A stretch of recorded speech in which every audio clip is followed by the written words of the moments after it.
최지은의 오늘. 최지은 더불어민주당 국제대변인 함께하겠습니다. 나와 계시죠? 네, 안녕하세요. 예, 고생 많으셨습니다. 예, 아유, 이기고 왔어야 되는데 죄송합니다. 근데 뭐 사실 우리가 뭐 말은 못했지만 또 수고하는 분들 고생에 뭐 찬물을 끼얹는 것 같아서 얘기는 못했지만 아유, 이게 뭐 사실 굉장히 어려운 선거 아니었습니까? 예, 뭐 제가 당시에 사실 표현을 하길 막 음. 태풍이 몰아치고 있는데 아무리 노를 저어도 앞으로 나가지 못하는 그런 느낌이 좀 들었는데 예. 그럼에도 불구하고 이제 음. 선거를 하는 중에서는 우리가 꼭 이긴다는 그런 믿음을 가지고 그럼요. 그래야지. 예. 예. 그렇게 운동을 했기 때문에 네. 사실은 끝나고 저도 많이 놀랐어요. 이렇게까지 표차가 날 거라고는 저는 한 번도 생각을 한 적이 없어서 아이고. 여론조사 결과도 잘못되었다 이렇게 생각을 했기 때문에 네. 좀 정말 더 많이 반성해야 된다는 생각이 들었습니다. 아, 그래요. 아니 뭐 우리 선거 운동하신 분들 우리 김영춘 후보부터 시작해서 아무도 잘못이 없어요. 예, 이게 뭐 사실 그 총점수지요. 뭐 그동안 많은 분들에게 또 기대를 받았고 또 그만한 또 성원도 받았는데 사실 뭐 작년 선거도 그랬지만은 부산이 참 힘드네요. 네, 네. 그럼 사실 부산은 지금 3당 합당 이후 직후인 90년대 초반으로 투표율이 돌아갔습니다. 아이고 예. 사실 이제 부산은 과거에는 민주고 진보 세력이었지만은 김영삼 대통령의 3당 합당 이후로 보수화가 됐는데 그 이후로 이렇게 1%, 2%씩 조금씩 지난 한 30년 동안 올려가지고 네. 지금 총선 전까지가 최대였어요. 사실은 네. 우리가 총선에서 3석밖에 못 얻었지만 네네네. 평균이 부산 전체 득표율이 한 43%, 44% 정도 됐는데 네. 그거는 우리가 지금까지 꾸준히 올라왔는데 다시 한 35% 중반대로 내려가서 한 잃어버린 30년이 된 게 아닌가 이런 걱정이 있습니다. 네. 이제 뭐 결국 패러다임을 바꿔야 할 것 같아요. 사실 민주 대 반민주 구도부터 시작해서 완전히 다른 민주당으로 만들어야 하는데 앞서서 박진영 부대변인 나왔습니다만은 네. 아직까지도 당이 반성하는 법조차 모르고 있다. 뭐 혼란의 도가니다 이렇게 말씀하시더라고요. 예, 좀 뭔가 새로운 변화의 계기를 만들어야 하는데 그동안 너무 승리하는 그런 선거만 하다 보니까 어떻게 회복해야 하는지 어떻게 또 대안을 마련해야 하는지 잘 못 찾고 있는 것 같아요. 참 안타깝습니다. 그게. 예. 네, 그런 면이 있는데 저는 오히려 이게 전화 회복의 기회가 될 수 있다고 생각을 합니다. 네. 다음번에 이제 내년에 대선과 지선이 있는데 네네네. 우리가 이번에 재보궐선거가 없었다면 네. 이런 민심을 알아도 그렇게 깊이 듣지 않고 그렇죠. 그대로 예. 1년이 더 지나갔으면은 대선에서 이런 결과를 받았으면 더 끔찍한 결과가 되었다고 생각을 하고 예. 그래서 뭐 예방주사 맞았다 예. 이렇게 이제 표현하시는 분들도 있는데 이번을 계기로 좀 당이 다시 새롭게 태어나고 우리가 그동안 미뤄왔던 여러 숙제들도 좀 더 잘하고 반성하는 계기가 될 수 있다고 긍정적으로 생각을 하고 있습니다. 네. 그 우리 최지은 대변인 보시기에 그 네. 내년 또 큰 지방선거도 있고 또 그 앞서서 대선이 있는데 부산에서 득표하려면 어떻게 해야 할 것 같아요? 저는 일단 세 가지가 있는데요. 네. 네, 첫 번째는 우리 이제 정권 심판론, 우리 전체적으로 민주당에 대한 혁신입니다. 네. 사실 이제 부산만 가지고 되는 게 아니고 전국적인 여론, 중앙당, 뭐 정부 다 이제 거기에 대한 민심이 따라오고 거기에 대해서 부산이 또 어떻게 했느냐가 달라지는데 예를 들어서 제 지역구를 예를 들어보면 부산 북구, 강서구, 을은 부산에서 이번에 1등했습니다. 아, 그래요. 그래서 네, 졌지만은 그 표차가 그래도 가장 적었던 곳이에요. 네네네. 제 총선 때는 제가 한 부산에서 평균 정도 했는데 네. 이번에는 1등을 했다는 거는 저는 야, 큰 의의가 뭐 역시 그 최지은의 역량이지 뭐. 예. 그런데 또 사실 가덕도가 있는 강서구가 있었고 또 가덕도랑은 멀리 떨어져 있지만 북구가 있는데 네. 가덕도가 조금 높게 나왔어요. 다른 이제 부산 평균보다. 그리고 북구는 이제 가별로 나눠져 있는데 그 갑의 전재수 의원님이 계시는 갑에 있는 뭐 덕천, 만덕, 구포보다 제 그 북구을 화면 근곡이 한 1% 정도 또 더 높게 나왔어요. 네네네. 그래서 이제 평균적으로 강서구와 북구를 합쳤을 때 우리가 1등을 했는데 이 표를 가만히 보면은 사실 우리가 상대적으로는 그랬지만은 그 제가 받은 표보다 김영춘 선배 표가 훨씬 적게 나왔어요. 예. 그러니까 이제 제가 우리 지역구에서 6만 3천 표를 받았는데 김영춘 후보는 10,000표 이상 덜 받았는데 이게 봤을 때 지금 표차가 더 나는 게 부산 전체 현상이지만 결국은 여당 지지자 결집이 부족했다.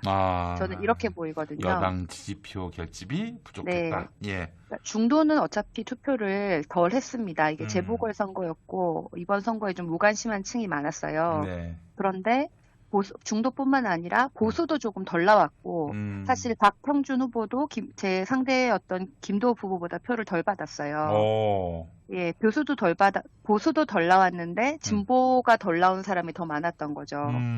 그래서 여당이 지지자 결집이 야당보다 되지 않았다고 저는 보이기 때문에 우리가 이제 정권 심판론을 할 때 지금 우리 당에서 비판하는 게 두 가지가 있는데 하나는 정부가 너무 중도의 목소리를 듣지 않고 독주했다 이런 목소리가 있어요. 이제 중도층을 잘 끌어안지 않았다. 또 다른 정권 심판론은 네. 여당에 180석을 줬는데 개혁도 늦고 뭐 하고 있냐. 효능감이 떨어진다. 예, 우리 지지층이 주로 말씀하시는 그 비판이거든요.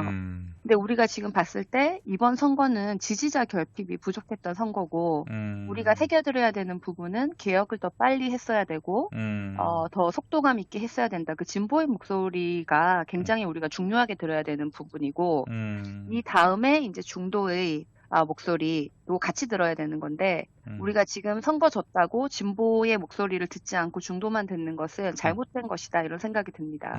그래요. 예. 아니 사실 네. 그 이재명 지사만 보더라도 그 양반이 사실 당에서는 가장 극좌에 속하는 분 아닙니까?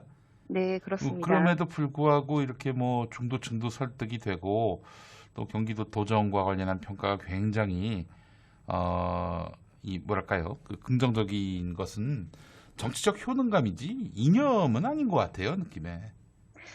그 이제 정치적 효능감이라는 것이 사실은 이제 개혁을 좀 더 빨리 하고 뭐 이러는 과정에서 뭐 어느 정도 저희가 이제 개혁을 강하게 하는 과정에서 이제 협치를 하고 또 얘기를 같이 하고 중도 의견을 듣고 이것도 좋은 건데 그렇게 하면 효능감이 떨어질 수도 있는 측면이 있거든요. 그래서 우리가 하기로 했던 개혁은 빨리 해야 된다. 거기에 대해서 우리가 물러나면 안 될 것 같고 네, 이번 선거 실패가 그럼요. 하던 것을 방향을 전환하는 것이 아니라 하는 것을 더 빨리 하고 더 잘하고 근데 이제 또 하나 새겨들어야 될 것은 네. 우리가 뭐 지금 하려고 했던 검찰 개혁도 당연히 하지만 그것뿐만 아니라 부동산 정책이나 다른 여러 중요한 정책에 우리가 그 검찰 개혁만큼의 에너지를 쏟았느냐 거기에 대해서는 우리가 그래요. 좀 반성을 해야 될 것 같아요.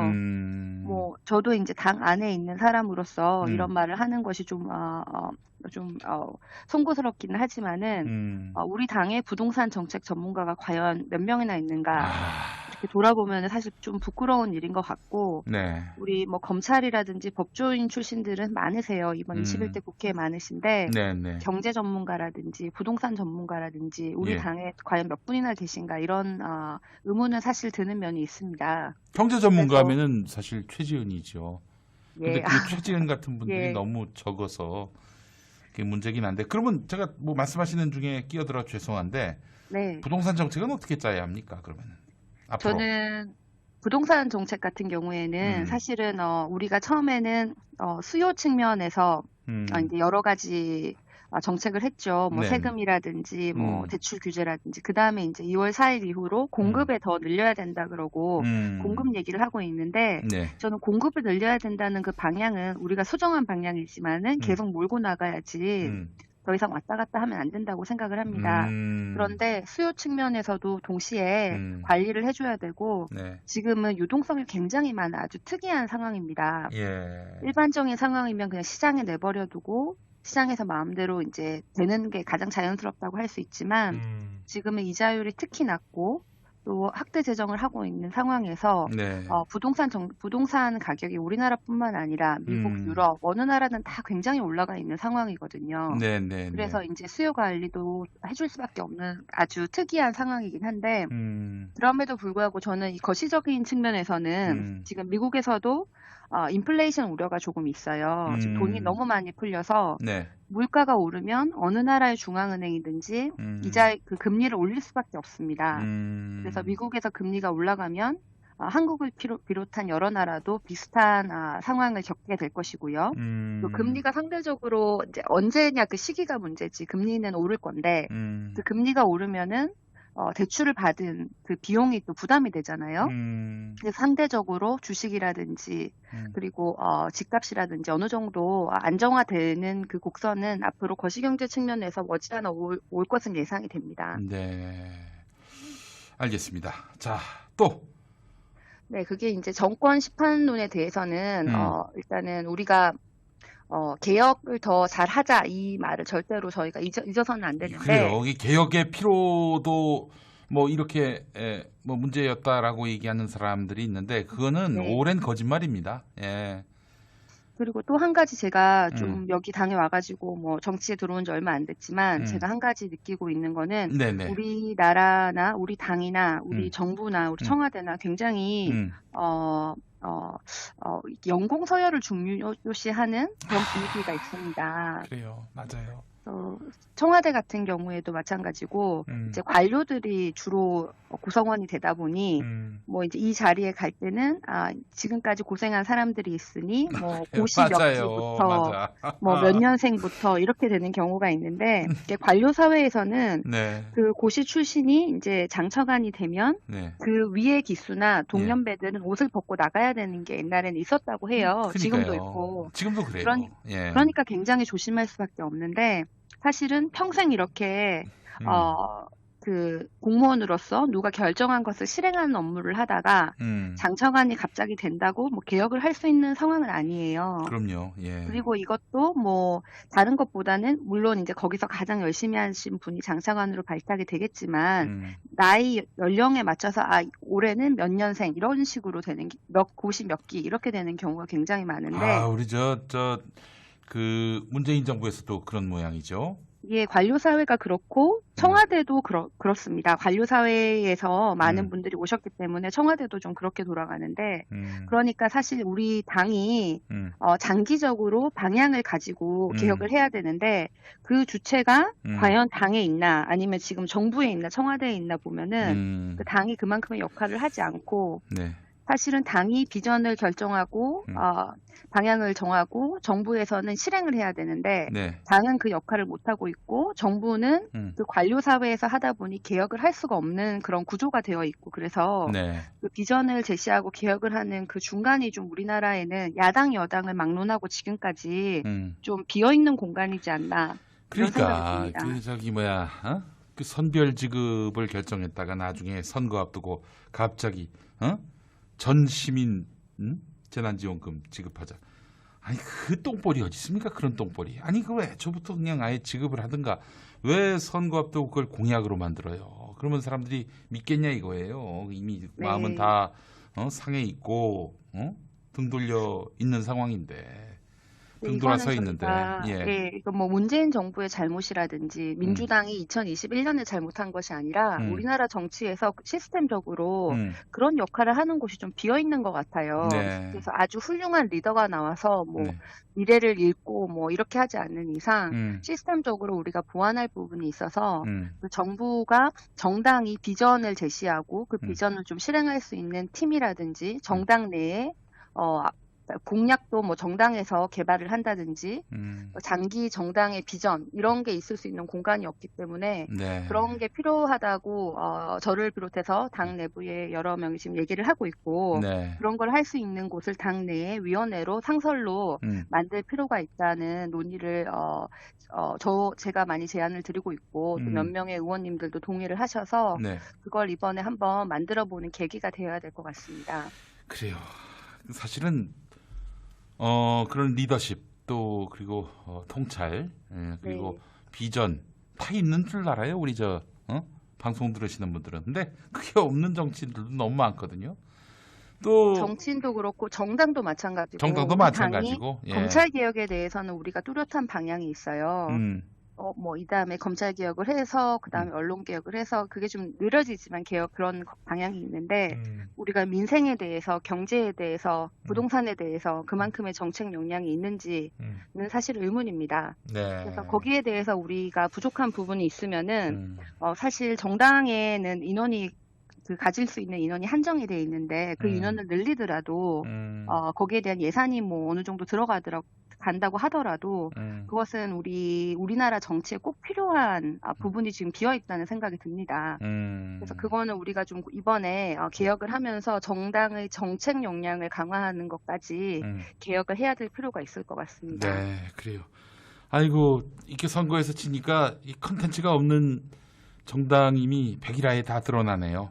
이게 정말 전화 위복의 계기가 될 수 있도록 최지은 대변인 같은 분이 더욱 열심히 좀 해주셔야겠어요. 느낌에. 사실 뭐 우리 당이 뭐 컨텐츠가 없다고 하기보다는 우리나라 정치가 그랬던 것 같아요. 야당이 우리보다 더 컨텐츠가 있는지는 아유, 사실 잘 야당이 모르겠고요. 컨텐츠가 네. 있다는 얘기는 아니잖아요. 제 얘기가. 그쪽은 네. 뭐 설명할 필요가 없는 나쁜 그리고 모자란 정당이다라는 전제로 그런 말씀을 드리는 건데, 제가 제일 걱정하는 것은 컨텐츠는 없고 선거에서 이기는 선거 공학만 남은 그런 정당이거든요. 네. 이번에 그 민주당은 컨텐츠가 필요하다, 많이 부족하다라는 걸 자각하는 계기가 됐을 것이니까 앞으로 좋은 일만 있지 않겠나 하는 그런 기대를 해봅니다. 예. 네.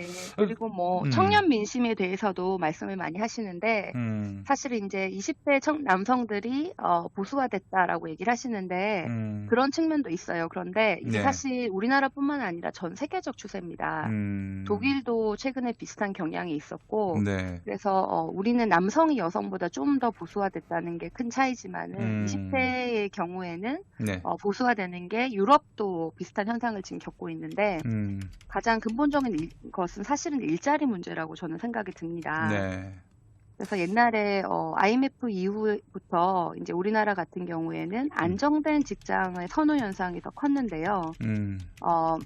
특히 이제 지금 20대들은 고도 경쟁, 과도한 경쟁에 내몰려서 좋은 일자리, 안정된 일자리에 들어가는 게 가장 큰 목적이 돼버린 거예요. 그래서 제가 요즘에 서울대 국제대학원에서 겸임 교수로 강의를 하고 있는데 뭐 그 학생들과 얘기를 해보고 또 다른 학생들과 얘기를 해봐도 안정된 직장, 뭐 공무원이 된다든지 그런 것에 대한 선호도가 굉장히 심한데 사실 20대의 취업률을 보면은 여성들이 그런데 교사나 공무원이 더 많이 되는 편이고 남성들은 오히려 거기서 좀 이제 소외가 취업률이 어느 정도 소외가 되는 면이 있는데 또 동시에 다른 여러 이제 취업 환경은 너무 어려운 거예요. 그래서 계속 시험을 봐야 하고 계속 준비를 해야 되고 그렇게 20대를 지나면서 거기에 대한 불만이 좀 표출된 게 아닌가 이런 생각이 들어서 사실은 이제 일자리 문제 그리고 산업 구조가 점점 옛날에 그 일자리를 많이 창출했던 제조업은 줄어들고